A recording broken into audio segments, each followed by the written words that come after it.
जय हिंद दोस्तों, आपका अपना YouTube channel set practice world में स्वागत है। आज हम लोग देखते हैं एडिटोरिया का बिहार दरोगा का सेट देखते हैं। सेट नंबर 3 है, वॉल्यूम 1 का सेट नंबर 3। 1 से 2 तक हो गया है, आप लोग जरूर देखें। वॉल्यूम 2 पूरा हो गया है, 1 से लेके 15 तक हो गया है। वॉल्यूम 1 अब करने जा रहे हैं, वॉल्यूम 1 का सेट नंबर 3। चलिए बिना समय गंवाए हुए हम लोग स्टार्ट करते हैं। पहला क्वेश्चन देखिए क्या कह रहा है। कह रहा है कि 1955 में गठित करवे समिति का संबंध जो है निम्न में से किससे है। तो करवे समिति का संबंध किससे? लघु उद्योग से। किससे? लघु उद्योग से है। आइए दूसरा नंबर क्वेश्चन देखिए क्या कह रहा है। कह रहा है कि स्वतंत्रता के समय देश की लगभग कितनी प्रतिशत जनसंख्या कृषि पर निर्भर थी। यानी जब देश स्वतंत्र हुआ उस समय बताना है कि भारत की जनसंख्या जो है कितना परसेंट कृषि पर निर्भर थी। तो कितना परसेंट? 75%। कितना? 75% कृषि पर निर्भर थी। अगला देखिए क्वेश्चन 3 नंबर क्या कह रहा है कि भारत में सामाजिक बैंकिंग सेवा की शुरुआत किस वर्ष प्रारंभ की गई थी। यानी भारत में सामाजिक बैंकिंग सेवा की शुरुआत जो है किस वर्ष प्रारंभ किया गया था। तो किस वर्ष? तो 1969 में प्रारंभ किया गया था। अगला देखिए 4 नंबर क्वेश्चन क्या कह रहा है कि भारत में पशुधन में सर्वाधिक आय किसका है। यानी पशुधन में किसका आय सर्वाधिक है। तो किसका है? तो मुर्गी पालन में। किसका? मुर्गी पालन में सर्वाधिक आय है। अगला देखिए 5 नंबर क्वेश्चन क्या कह रहा है कि निम्नलिखित युग्मों में से कौन सा युग्म सही है। कौन सा युग्म सही है? तो अंक समुद्र पक्षी संरक्षण रिजर्व कहाँ है। तो कहाँ हो जाएगा? कर्नाटक। एकदम सही है। कराई बेट्टी पक्षी अभ्यारण्य, कराई बेट्टी पक्षी अभ्यारण्य तमिलनाडु में है, जो कि गलत है। ये मकदी केरे संरक्षक रिजर्व कहाँ है। तो ये है कहाँ? कर्नाटक में। कहाँ है? कर्नाटक में। ये भी गलत। होकेरा आंध्र भूमि कहाँ है? होकेरा आंध्र भूमि कहाँ है? तो जम्मू कश्मीर। कहाँ? जम्मू कश्मीर। ये भी गलत है। यानी ऑप्शन नंबर 1 हो जाएगा 5 का ए पर। चलिए 6 नंबर क्वेश्चन देखिए क्या कह रहा है कि सचिन तेंदुलकर को किस वर्ष भारत के सर्वोच्च नागरिक सम्मान भारत रत्न से सम्मानित किया गया था। 2014 में। कब? 2014 में सम्मानित किया गया था। अगला देखिए क्वेश्चन 7 नंबर क्वेश्चन क्या कह रहा है कि उर्दू भाषा के लिए प्रथम ज्ञानपीठ पुरस्कार विजेता निम्न में से कौन है। यानी उर्दू भाषा के लिए प्रथम ज्ञानपीठ पुरस्कार विजेता कौन है। तो ज्ञानपीठ पुरस्कार उर्दू भाषा के कौन है? तो फिराक गोरखपुरी। कौन? फिराक गोरखपुरी है। अगला देखिए होलकर ट्रॉफी का संबंध किस खेल से है। होलकर का किससे है? ब्रिज से। ब्रिज से। होलकर ट्रॉफी का संबंध किस खेल से है? ब्रिज से संबंधित है। राइडर कहेगा तो गोल्फ से हो जाएगा, मडेका फुटबॉल से हो जाएगा, बेकर कप हॉकी से होता है, एजरा कप पोलो से, नारंग कप बैडमिंटन से। इसी तरह सब ध्यान से देखिएगा। आगे देखिए 9 नंबर क्वेश्चन क्या कह रहा है कि प्रसिद्ध भजन सोपारी का संबंध किस वाद्य यंत्र से है। मतलब प्रसिद्ध भजन सोपारी जो थे कौन सा वाद्य यंत्र बजाते थे? संतूर। कौन सा? संतूर बजाते थे। पंडित रविशंकर क्या बजाते थे? सितार बजाते थे। जाकिर हुसैन तबला, पन्नालाल घोष बांसुरी बजाते थे। अली अहमद हुसैन खान क्या बजाते थे? शहनाई बजाते थे। और शिव कुमार शर्मा क्या बजाते थे? संतूर बजाते थे। और भजन सोपारी भी संतूर बजाते थे। अगला देखिए 10 नंबर कह रहा है पाखु पिल्ला लोक नृत्य का संबंध किस राज्य से है। यानी पाखु पिल्ला जो है लोक नृत्य वो किस राज्य से संबंधित है? मिजोरम से। किस राज्य से? मिजोरम से संबंधित है। अगला देखिए क्वेश्चन 11 नंबर क्वेश्चन क्या कह रहा है कि मौर्य काल में एग्रोनोमोई अधिकारी किस क्षेत्र से संबंधित था। तो एग्रोनोमोई जो है किस क्षेत्र से संबंधित है? तो मार्ग निर्माण यानी रास्ता विभाग का वो अधिकारी होता था। चलिए 12 नंबर क्वेश्चन अब देखिए क्या कह रहा है। कह रहा है न्याय दर्शन का संबंध निम्न में से किससे है। न्याय दर्शन का संबंध निम्न में से किससे? तो गौतम से। किससे? गौतम से। न्याय का गौतम। अगला देखिए 13 नंबर क्वेश्चन कह रहा है कि निम्न में से किस सुल्तान ने सिकंदर एसानी की उपाधि धारण किया था। सिकंदर एसानी की उपाधि किसने धारण किया था? तो अलाउद्दीन खिलजी। किसने? अलाउद्दीन खिलजी ने किया था। अगला देखिए 14 नंबर क्वेश्चन क्या कह रहा है कि प्रसिद्ध तेलुगु कवि श्रीनाथ किसके दरबार में रहते थे। श्रीनाथ जो है किसके दरबार में रहते थे? देवराय। देवराय के दरबार में रहते थे। देवराय द्वितीय के दरबार में। कौन? श्रीनाथ। अगला देखिए क्वेश्चन क्या कह रहा है 15 नंबर क्वेश्चन कह रहा है कि निम्न में से किसने बाबर को सर ए पुल के युद्ध में पराजित किया था। यानी सर ए पुल के युद्ध में पराजित किया था बाबर को। तो किसने किया था? तो किसने किया था? तो सेवानी खां। सेवानी खां ने किया था। कौन? सैबानी खां ने किया था। उनको पराजित किया था। अगला देखिए 16 नंबर क्वेश्चन क्या कह रहा है कि इलाहाबाद की संधि के बाद रॉबर्ट क्लाइव जो हैं, इलाहाबाद के संधि के बाद रॉबर्ट क्लाइव ने मुर्शिदाबाद का उप दीवान किसे नियुक्त किया, मतलब किसे बनाया था, मुर्शिदाबाद का उप दीवान किसे बनाया, तब बनाया था किसको, मोहम्मद रजा खां को। किसको, मोहम्मद रजा खां को बनाया था। ऑप्शन हो गया डॉग। अगला देखिए 17 नंबर क्वेश्चन कर रहा है कि निम्न में से किससे स्थानीय स्वायत्तता शासन का जनक माना जाता है। स्थानीय स्वशासन का जनक किसे माना जाता था, किसे, रिपन को माना जाता है। किसको, रिपन को माना जाता है। अगला देखिए 18 नंबर क्वेश्चन क्या कर रहा है कि भारतीय भाषा में 1857 के विप्लव के कारणों पर लिखने वाला प्रथम भारतीय कौन था, यानी विप्लव के कारणों पर लिखने वाला प्रथम भारतीय कौन था, तो सैयद अहमद खां थे। सैयद अहमद खां, सैयद अहमद खां थे। ऑप्शन हो जाएगा बॉय। अगला देखिए 19 नंबर क्वेश्चन क्या कह रहा है कि वर्नाकुलर प्रेस एक्ट को किसने निरस्त किया, तो किसने निरस्त किया, तो लॉर्ड रिपन ने किया। किसने, लॉर्ड रिपन ने किया था। अगला देखिए 20 नंबर क्वेश्चन कह रहा है कि निम्न में से किसने कहा था कि आलोचना और स्वतंत्र चिंतन एक क्रांतिकारी की दो विशेषता है, यानी आलोचना और स्वतंत्र चिंतन जो है एक क्रांतिकारी की दो विशेषता है। तो किसने कहा था, तो भगत सिंह। किसने, भगत सिंह ने कहा था। अगला देखिए क्वेश्चन 21 नंबर क्वेश्चन कह रहा है कि महात्मा गांधी के राजनीतिक जीवन की निम्न घटनाओं का कालक्रम के अनुसार सजाना है। तो देखिए पहले कौन सा हो जाएगा, देखिए चंपारण तो 1917 हो जाएगा, चंपारण 1917। अहमदाबाद हड़ताल, अहमदाबाद हड़ताल कब हो गया, 1918 में, 1918 में अहमदाबाद हड़ताल। अगला देखिए खेड़ा आंदोलन 1918 में, 1918 में। तो दोनों 18-18 तो देखना है हमको कि कौन कब है। तो देखिए ये जो था अहमदाबाद फरवरी में हुआ था। कब, फरवरी में हुआ था, फरवरी में। और ये जो है मार्च में हुआ था। क्या, मार्च में, खेड़ा मार्च में हुआ था। और असहयोग आंदोलन कहेगा तो 20 से 22, ठीक, 20 से 22। तो कालानुक्रम के सजाना है तो क्या हो जाएगा, 1 2 3 4, 1 2 3 4, यानी सीरियल से हो जाएगा। Option number C. आइए अब देखते हैं, कह रहा है कि 22 नंबर क्वेश्चन देखिए क्या कह रहा है।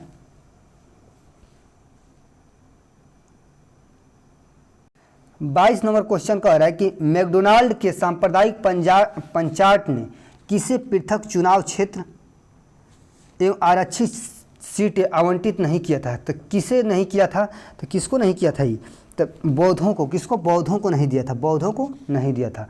अगला देखिए 23 नंबर क्वेश्चन क्या कह रहा है कि संसद द्वारा पारित 3 नए कानून आपराधिक कानूनों को भारत में किस दिन लागू किया गया। 3 नए आपराधिक कानून जो है भारत में किस दिन लागू हुआ, तो किस दिन लागू हुआ था, तो 1 जुलाई 2023 को, 1 जुलाई 2023 को लागू हुआ, 1 जुलाई 2023 को। भारतीय CRPC, BNSS जो है, भारतीय साक्ष्य अधिनियम जो है क्या, तीनों 2023 में लागू हुआ। अगला देखिए 24 नंबर क्वेश्चन क्या कह रहा है कि अंतर्राष्ट्रीय क्रिकेट परिषद ICC का नया अध्यक्ष किसे नियुक्त किया गया है। कह रहा है कि अंतर्राष्ट्रीय क्रिकेट परिषद ICC का नया अध्यक्ष किसे नियुक्त किया गया, तो जय शाह को। किसको, जय शाह को नियुक्त किया गया है। अगला देखिए क्वेश्चन 25 नंबर क्वेश्चन क्या कह रहा है, कह रहा है कि हाल ही में राष्ट्रीय आपातकाल की 50 वर्ष पूरे हुए, इसे किस तिथि को लागू किया गया था। कह रहा है कि हाल ही में राष्ट्रीय आपातकाल के 50 वर्ष पूरे हुए, इसे किस तिथि को लागू किया गया था। तो किस तिथि को लागू किया गया था, तो 25 जून 1975 को किया गया। ऑप्शन नंबर बॉय हो जाएगा। 26 नंबर क्वेश्चन देखिए क्या कह रहा है, कह रहा है 26 नंबर की विश्व आर्थिक मंच द्वारा जारी वैश्विक लैंगिक अंतराल सूचकांक 2024 में भारत की रैंक क्या है। तो भारत की रैंक कौन सी है, तो 129वीं रैंक। कौन सी, 129वीं रैंक है।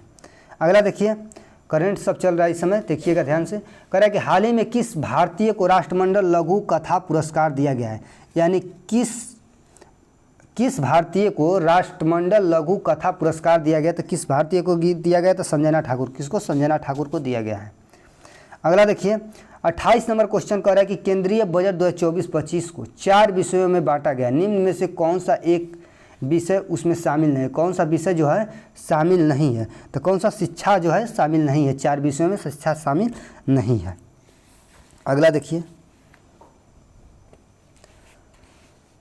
4 ठो कौन कौन है, तो युवा, महिला, गरीब, अन्नदाता। युवा, महिला, गरीब और अन्नदाता है, वही जो मध्यम वर्ग गरीब है।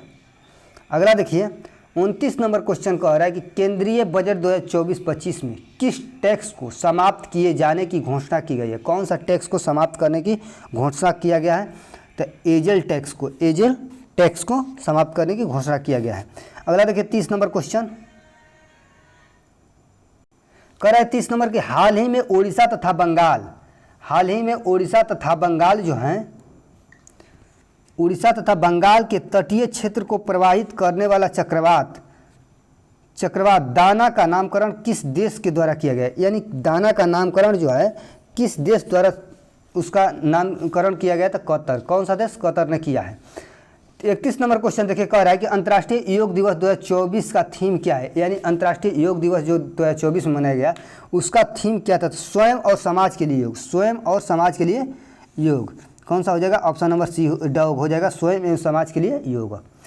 32 नंबर क्वेश्चन देखिए क्या कह रहा है कि ऑपरेशन नन्हे फरिश्ते किस केंद्रीय बल द्वारा चलाया गया है? तो आरपीएफ द्वारा। किसके द्वारा? आरपीएफ द्वारा, यानी रेलवे सुरक्षा बल द्वारा चलाया गया है। अगला देखिए क्वेश्चन, कौन सा क्वेश्चन है? क्वेश्चन हो गया 33 नंबर। कह रहा है कि हाल ही में किस मंत्रालय द्वारा प्रोजेक्ट परी यानी पब्लिक आर्ट ऑफ इंडिया का शुभारंभ किया गया है?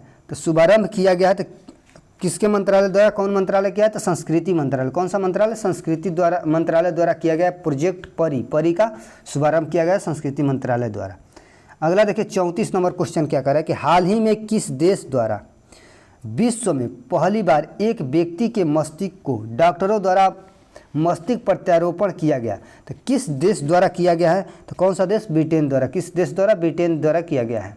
अगला देखिए 35 नंबर क्वेश्चन क्या करें कि पेरिस ओलंपिक 2024 में भारत ने कुल कितना पदक अपने नाम जीता है? यानी पेरिस ओलंपिक हुआ था जो 2024 में, तो कुल कितने पदक भारत ने जीता था? 6 पदक। कितना? 6 पदक जीता था। कितना? 6 पदक जीता था। 1 रजत और 5 कांस्य पदक। ठीक है, जिसका स्थान कौन सा था? 71वां स्थान था भारत का। अगला देखिए केंद्र सरकार द्वारा संविधान हत्या दिवस किस तिथि को मनाए जाने की घोषणा की गई है? तो किस तिथि को मनाए जाने की घोषणा किया गया? तो 25 जून को। 25 जून को। अगला देखिए बिहार के पहले शुष्क बंदरगाह का उद्घाटन किसके द्वारा किया गया? यानी शुष्क बंदरगाह का उद्घाटन किसके द्वारा किया गया है? तो नीतीश मिश्रा द्वारा। किसके द्वारा? नीतीश मिश्रा द्वारा उद्घाटन किया गया। उद्योग मंत्री है नीतीश मिश्रा, उनके द्वारा किया गया। बहुत कन्फ्यूजन नीतीश कुमार नीतीश मिश्रा में। ठीक है, तो नीतीश मिश्रा मारना है। 38 नंबर क्वेश्चन देखिए क्या कर रहा है कि देश में सबसे चौड़े रेल सड़क पुल का निर्माण कहाँ किया जा रहा है? रेल सड़क पुल का निर्माण सबसे चौड़ा कहाँ किया जा रहा है? तो काशी में। कहाँ? काशी में किया जा रहा है। अगला देखिए क्वेश्चन 39 नंबर क्वेश्चन कह रहा है कि हाल ही में किस बीमारी को WHO द्वारा स्वास्थ्य आपातकाल के रूप में घोषित किया गया है? यानी स्वास्थ्य आपातकाल के रूप में घोषित किया गया है, तो कौन सा हो जाएगा? Monkey pox. कौन सा? Monkey pox. अगला देखिए 40 नंबर क्वेश्चन क्या कह रहा है कि 2024 में T20 विश्व कप में प्लेयर ऑफ द टूर्नामेंट किसे घोषित किया गया है? तो player of the month tournament किसे घोषित किया गया? तो जसप्रीत बुमराह को। किसको? जसप्रीत बुमराह को किया गया है। आइए 41 नंबर क्वेश्चन देखते हैं क्या कहता है। कह रहा है कि केंद्र सरकार द्वारा स्मार्ट सिटी मिशन योजना की समय सीमा को कब तक के लिए बढ़ा दिया गया है? यानी समय सीमा कब तक के लिए बढ़ा दिया गया है स्मार्ट सिटी का? तो ये हो गया मार्च 2025 तक। कब? मार्च 2025 तक बढ़ा दिया गया है। ठीक है, यानी समय समाप्त हो गया इसका। 42 नंबर क्वेश्चन देखिए क्या कह रहा है कि हाल ही में कुल कितनी महिलाओं को वर्ष 2025 का पद्म पुरस्कार देने की घोषणा किया गया? तो कितनी महिलाओं को किया गया? तो 23 महिला। कितना? 23 महिला को पद्म पुरस्कार देने की घोषणा किया गया है।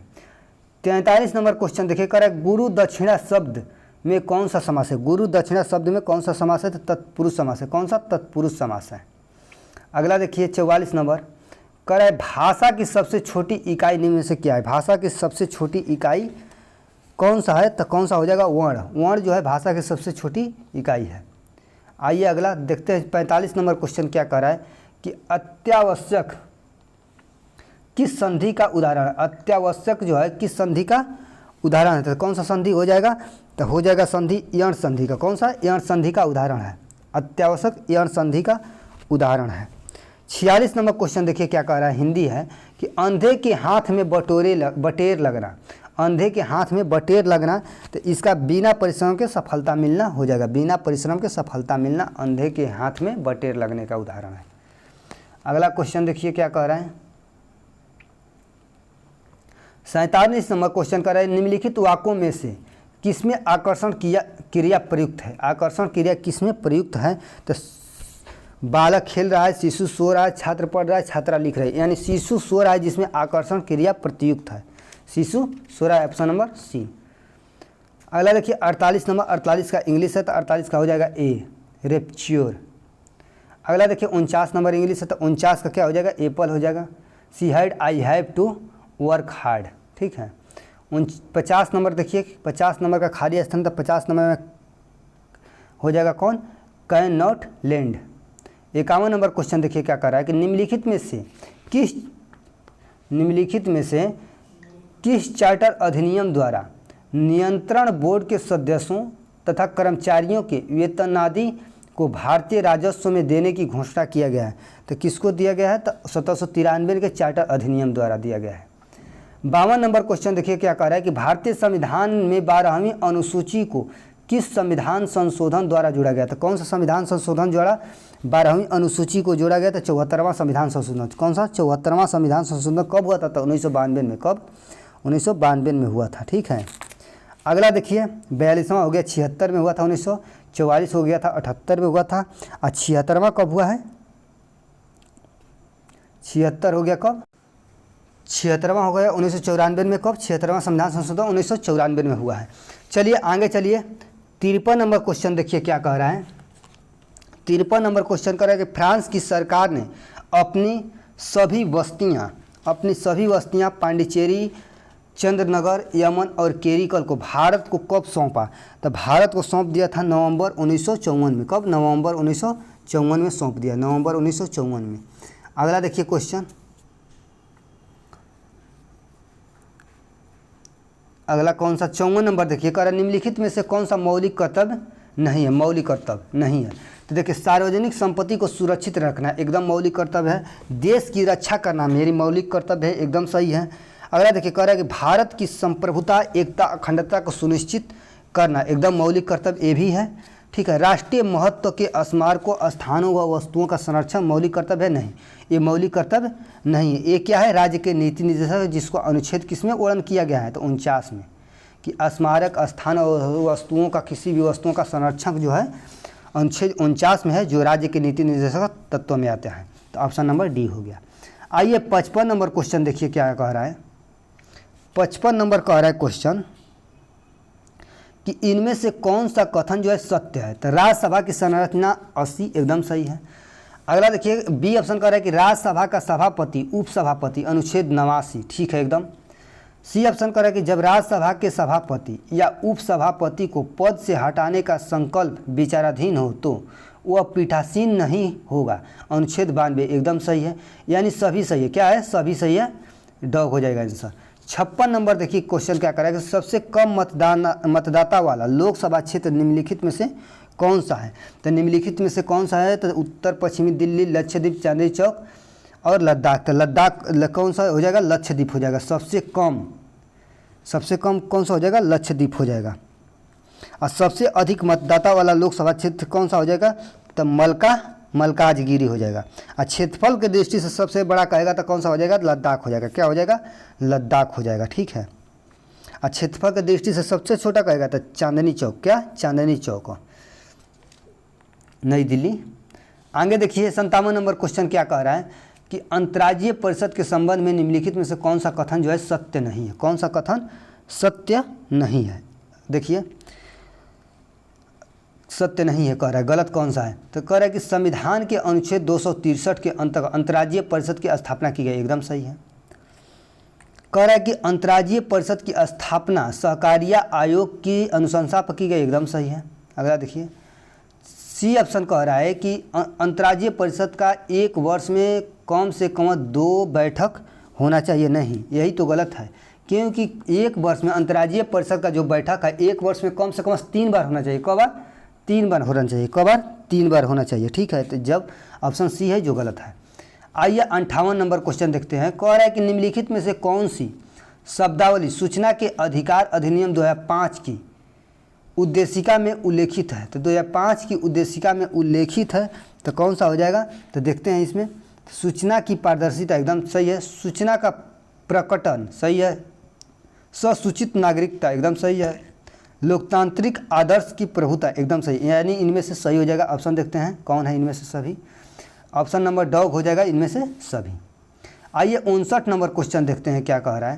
कह रहा है कि भारत का उपराष्ट्रपति राज्यसभा का पदेन सभापति होगा, ठीक है। उसका वर्णन संविधान के किस अनुच्छेद में वर्णित है? तो किस अनुच्छेद में है? तो 64 और 89 दोनों में है, 64 और 89 दोनों में है। एक बार SI एग्जाम में पूछा था, तो ये ध्यान दीजिएगा क्वेश्चन कि उपराष्ट्रपति राज्यसभा का पदेन सभापति होता है किस अनुच्छेद में? तो अनुच्छेद उसमें एक ही दिया था, 89 नहीं दिया था, अनुच्छेद 64 दिया था, तो 64 आंसर सही हो जाएगा, और 89 दिया है तो 89 सही, यानी A और B दोनों सही है। अगला देखिए क्वेश्चन 60 नंबर क्या कर रहा है कि निम्नलिखित में से किस राज्य में लोकसभा सदस्यों की संख्या सबसे अधिक है? तो लोकसभा की सबसे अधिक संख्या कहाँ है? तो कहाँ है? तो मध्य प्रदेश में। इन सभी में मध्य प्रदेश है, ठीक है। कितना है लोकसभा का सीट? 29 है, 29। कर्नाटक में कितना है? 28 है, कर्नाटक में 28 है। गुजरात में 26 है लोकसभा का सीट, और राजस्थान में कितना है? तो राजस्थान में 25 है, ठीक है। सबसे अधिक मध्य प्रदेश में हो गया 29। अगला देखिए क्वेश्चन 61 नंबर क्वेश्चन क्या कह रहा है कि अंडमान सागर और दक्षिणी चीन सागर को जोड़ने वाली जलडमरू जल संधि निम्नलिखित में से कौन है? तो कौन सा है? मलक्का जल संधि। मलक्का जल संधि अरब सागर और दक्षिण चीन सागर को जोड़ती है, कौन सा? मलक्का जल संधि। आइए 62 नंबर क्वेश्चन देखते हैं। कह रहा है कि विश्व का सबसे बड़ा जल क्षेत्रफल वाला देश कौन सा है? जल क्षेत्रफल वाला देश कौन सा है? तो कौन सा हो जाएगा? कनाडा। कौन सा हो जाएगा? कनाडा देश हो जाएगा। आइए 63 नंबर क्वेश्चन क्या कह रहा है कि पृथ्वी पर शीतोष्णकटिबंधीय यानी टेम्परेटेड जोन क्षेत्र कितने डिग्री अक्षांशों के बीच का क्षेत्र कहलाता है? तो कितने डिग्री अक्षांशों के बीच हो जाएगा? तो 45 से 66 होता है। 45 डिग्री उत्तर से लेके 66 डिग्री दक्षिण अक्षांशों के बीच होता है, ठीक है। कौन सा? शीतोष्णकटिबंधीय जोन। अगला देखिए क्वेश्चन सौरमंडल का सबसे हल्का ग्रह कौन सा है? यानी सबसे हल्का ग्रह पूछा है, तो कौन सा हो जाएगा? तो बुध हो जाएगा। कौन? बुध हो जाएगा सबसे हल्का ग्रह, या सबसे छोटा ग्रह हो जाएगा। अगला देखिए क्वेश्चन 65 नंबर का है विश्व में कितने समय जोन में विभाजित किया गया? तो कितने समय जोन है? तो 24 को समय जोन है। कितने? 24 समय जोन में बांटा गया है इसको। अगला देखिए 66 नंबर कह रहा है कि ब्लैक फॉरेस्ट निम्नलिखित में से किस पर्वत का उदाहरण था? ब्लैक फॉरेस्ट किसका है? तो ब्लैक पर्वत का उदाहरण। किसका? ब्लैक पर्वत का उदाहरण है। 67 नंबर क्वेश्चन देखिए कह रहा है कि भारत में सबसे ऊंची ज्वारीय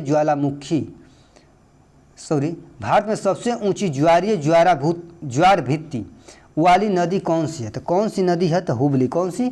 हुगली नदी। हुगली कहाँ बहती है? कलकत्ता में। हुगली कलकत्ता में बहती है। अगला देखिए मिलान करना है। कह रहा है कि रोका जो है, रोका किससे हो जाएगा? तो रोका ब्राज़ील में। स्थानांतरित से रोका ब्राज़ील में हो जाएगा। रोका ब्राज़ील में हो जाएगा। खील कहाँ हो जाएगा? तो खील हिमाचल प्रदेश में हो जाएगा। खील हिमाचल प्रदेश में। झूमी खेती कहाँ हो जाएगा? तो उत्तर पूर्वी भारत में। झूमी उत्तर पूर्वी भारत में हो जाएगा। मिल्पा मेक्सिको में हो जाएगा। मिल्पा मेक्सिको में। तो 1 R 2 का एस, 1 R 2 का एस, 3 का पी। ऑप्शन देखते हैं 3 का P RSPQ। Option number C हो जाएगा RSPQ। चलिए 69 नंबर क्वेश्चन देखिए। कह रहा है कि प्रेडेटर्स के अंतर्गत निम्न में से कौन सी श्रेणी के उपभोक्ता आते हैं? तो कौन सा श्रेणी के उपभोक्ता आते हैं? तो द्वितीय और तृतीय क्षेत्र के। द्वितीय और तृतीय क्षेत्र के। ऑप्शन नंबर डी हो गया। अगला देखिए 70 नंबर क्वेश्चन क्या कह रहा है कि भारत में सबसे अधिक ऊंचाई पर स्थित राष्ट्रीय उद्यान कौन सा है? सबसे अधिक ऊंचाई पर राष्ट्रीय उद्यान कौन सा है? तो हेमिस हो जाएगा राष्ट्रीय उद्यान, सबसे अधिक ऊंचाई पर हो जाएगा। अगला देखिए क्वेश्चन 71 नंबर क्वेश्चन देखिए। कह रहा है कि कई बार प्रत्यारोपित पौधे नहीं उगते हैं। कह रहा है कि कई बार जो है प्रत्यारोपित पौधे नहीं उगते, क्यों?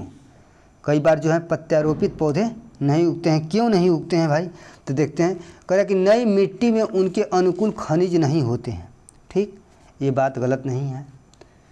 कह रहा है कि अधिकांश बारीक जड़ें नई मिट्टी को मजबूती से पकड़ लेता है, ये भी बात गलत है।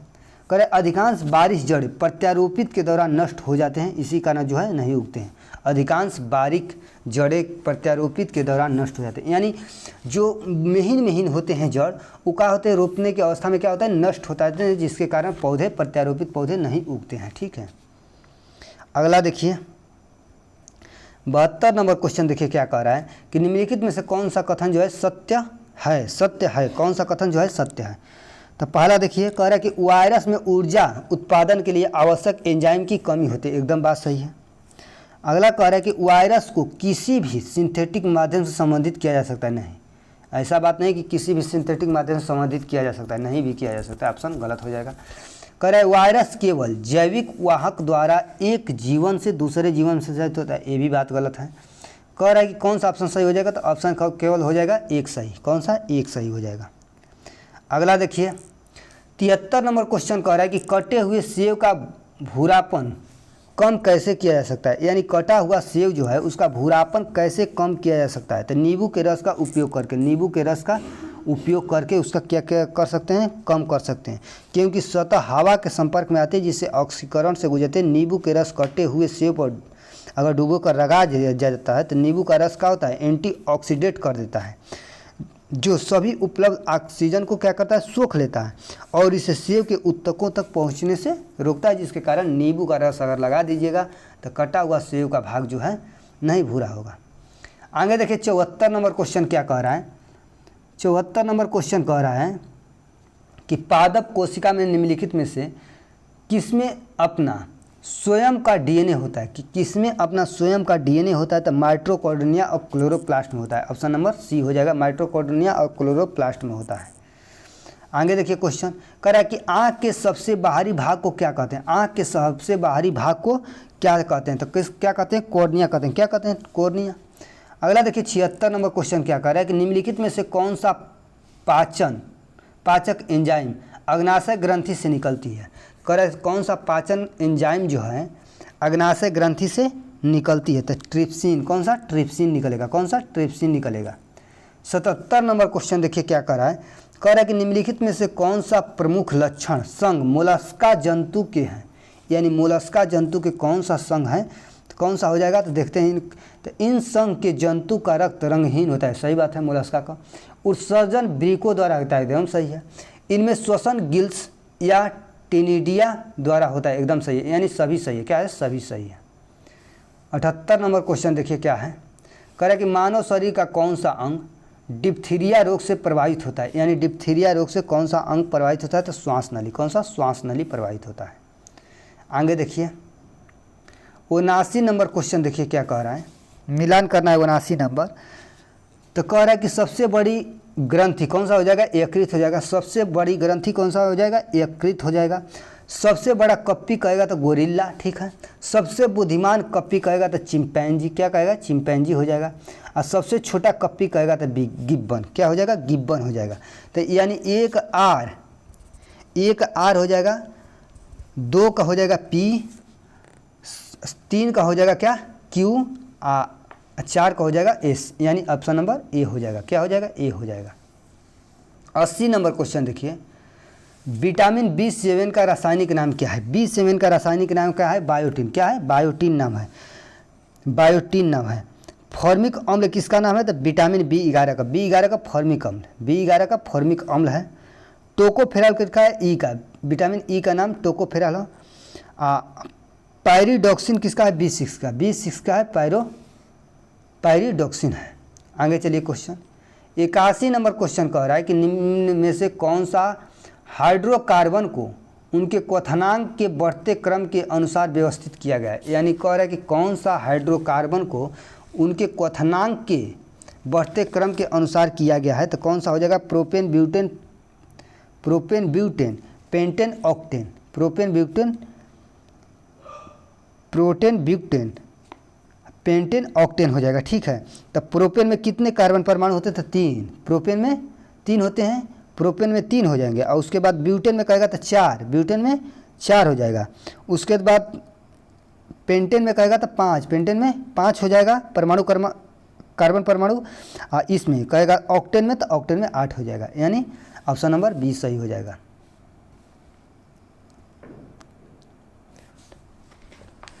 आगे देखिए 82 नंबर क्वेश्चन क्या कह रहा है कि टूथपेस्ट दांतों की सड़न को किस प्रकार रोकता है। यानी टूथपेस्ट जो है दांतों के सड़ना अगर हो रहा है, सड़ना चालू हो गया तो किस प्रकार वो कह रहा है कि रोकता है। तो किस प्रकार रोकता है तो देखते हैं। कह रहा है अतिरिक्त अम्लता को बेअसर करके। एकदम बात सही है, एकदम बात सही है कि अतिरिक्त अम्लता को क्या करता है, बेअसर करके रोकता है।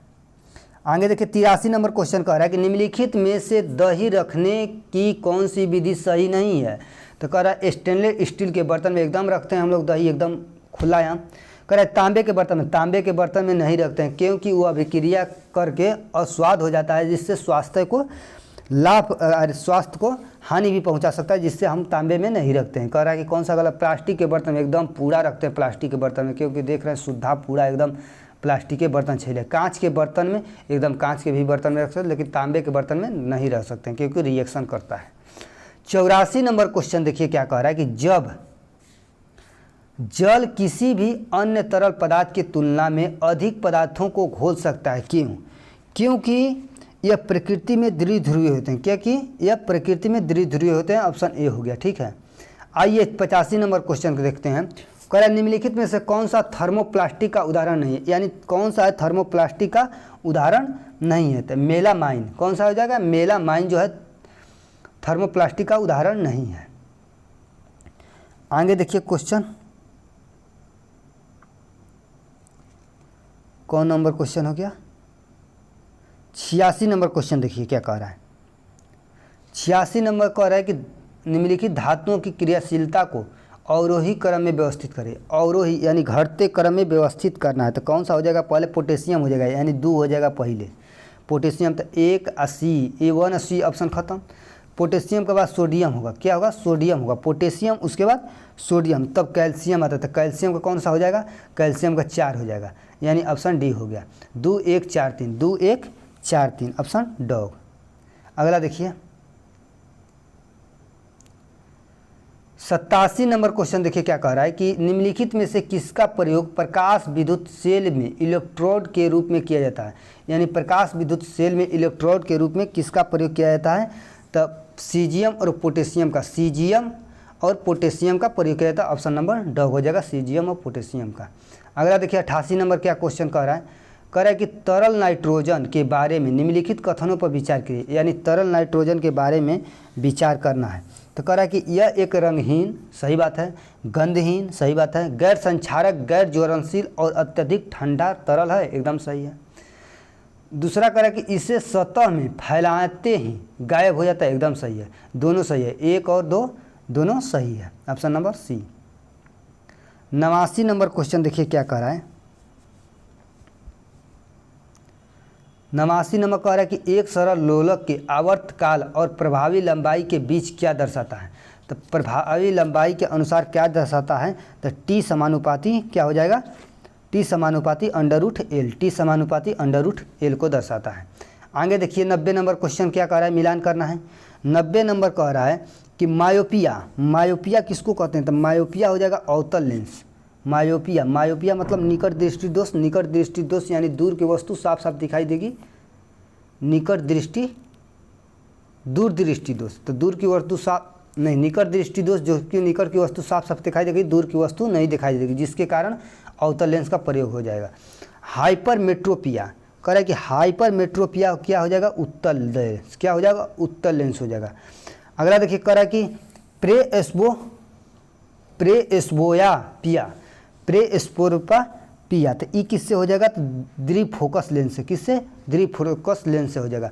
और दृष्टि वैषम्य बेलनाकार लेंस, दृष्टि बैलेंस बेलनाकार लेंस हो जाएगा। तो 1 Q 2 P 3 S 4 R, यानी ऑप्शन नंबर कौन सा हो जाएगा, सी हो जाएगा, 90 का सी हो जाएगा। आगे देखिए 91 नंबर कह रहा है कि जब सूर्य की रोशनी बारिश के बूंदों पर पड़ती है तो इंद्रधनुष बनता है। निम्नलिखित में से कौन सी भौतिक घटनाएं जिम्मेदार है? तो इसका कौन सा है? तो देखते हैं, परावर्तन भी होगा, सही बात है, अपवर्तन भी, आंतरिक परावर्तन भी, यानी सभी हो जाएगा। क्या हो जाएगा? सभी हो जाएगा, इनमें से सभी हो जाएगा। अगला देखिए 92 नंबर क्वेश्चन क्या कह रहा है कि प्रकाश गुरुत्वाकर्षण से प्रवाहित होता है। प्रकाश जो है गुरुत्वाकर्षण से प्रवाहित होता है, यानी प्रकाश जो है गुरुत्वाकर्षण से प्रवाहित होता है। ठीक है। अगला कह रहा है कि सही बात है, कह रहा है कि ब्रह्मांड लगातार फैल रहा है। सही बात है। पदार्थ अपने आसपास के स्पेस टाइम को विस्तृत करता है। तो कह रहा है कि उपयुक्त में से कौन सा अल्बर्ट आइंस्टीन के सापेक्षता के समान सिद्धांत को भविष्यवाणी है जिनकी अक्सर मीडिया में चर्चा होती है? तो सबकी हो जाएगी। कौन सा? इनमें से सबका हो जाएगा, जिसके बारे में मीडिया में हमेशा चर्चा होता रहता है। आइए 93 नंबर क्वेश्चन क्या कह रहा है? कह रहा है कि बॉल बेयरिंग का उपयोग साइकिल, कार आदि में किया जाता है क्योंकि पहिए और धुरी के बीच संपर्क का प्रभावी क्षेत्र क्या होता है? कम हो जाता है। तो कौन सा ऑप्शन हो जाएगा? तो पहिए और धुरी के बीच संपर्क का प्रभावी क्षेत्र कम हो जाता है, ऑप्शन नंबर सी हो जाएगा। आइए 94 नंबर देखते हैं क्वेश्चन। कह रहा है कि ठंडे कक्ष में रखे गए फल लंबे समय तक सुरक्षित रहते हैं। क्यों रहते हैं लंबे समय तक सुरक्षित? तो श्वसन की दर क्या हो जाती है? कम हो जाती है। श्वसन की दर कम हो जाती है, जिसके कारण लंबे समय तक सुरक्षित रहता है। अगला देखिए 95 नंबर क्वेश्चन क्या कह रहा है? कह रहा है निम्नलिखित में से कौन सा उपकरण यांत्रिक ऊर्जा को ध्वनि ऊर्जा में परिवर्तित करता है? यांत्रिक ऊर्जा को ध्वनि ऊर्जा में, यानी हम बजा रहे हैं कोनो चीज़ हाथ से, तो ठीक है, वहाँ से ध्वनि निकल रहा है, तो कौन सा हो जाएगा? सितार हो जाएगा। कौन? सितार हो जाएगा। अब माइक्रोफोन का करता है, तो ध्वनि ऊर्जा को विद्युत ऊर्जा में, माइक्रोफोन जो है ध्वनि ऊर्जा को विद्युत ऊर्जा में परिवर्तन करता है। अब विद्युत मोटर जो है क्या करता है? विद्युत ऊर्जा को यांत्रिक ऊर्जा में, और वही विद्युत सेल कहेगा तो रासायनिक ऊर्जा से विद्युत ऊर्जा में, और डायनेमो कहेगा तो उल्टा हो जाएगा मोटर का। क्या? मोटर का रहता है विद्युत से यांत्रिक, और ई डायनेमो का करेगा यांत्रिक से विद्युत करेगा। ऑप्शन नंबर ए हो गया इसका। आइए 96 नंबर देखिए, 96 मैथ है तो इसका आंसर बना लीजिएगा, 4 होगा। आइए 97 नंबर देखते हैं। तो 97 का देखिए मैथ है, बना लीजिएगा 4 सही 1/2, 4 सही 1/2 घंटे होगा, डी ऑप्शन। 98 नंबर का क्या हो जाएगा? 98 का हो जाएगा 2 सही 1/2, 2 सही 1/2% की कमी, ऑप्शन सी हो जाएगा। आगे देखिए 99 नंबर का क्या होगा? तो 99 का 3% होगा, बना लीजिएगा, मैथ है, सी बी ऑप्शन। 100 का देखिए 100 का इतना में 14 से भाग दिया तो शेषफल क्या होगा? तो 100 नंबर का क्या आंसर होगा? 2 होगा, ऑप्शन सी। तो जय हिंद दोस्तों, इसी तरह समाप्त हुआ सेट नंबर 3 एडिटोरिया का, बिहार दरोगा का। तो इसी तरह बने रहिए, हम डेली एक सेट लेकर आएंगे। जय हिंद।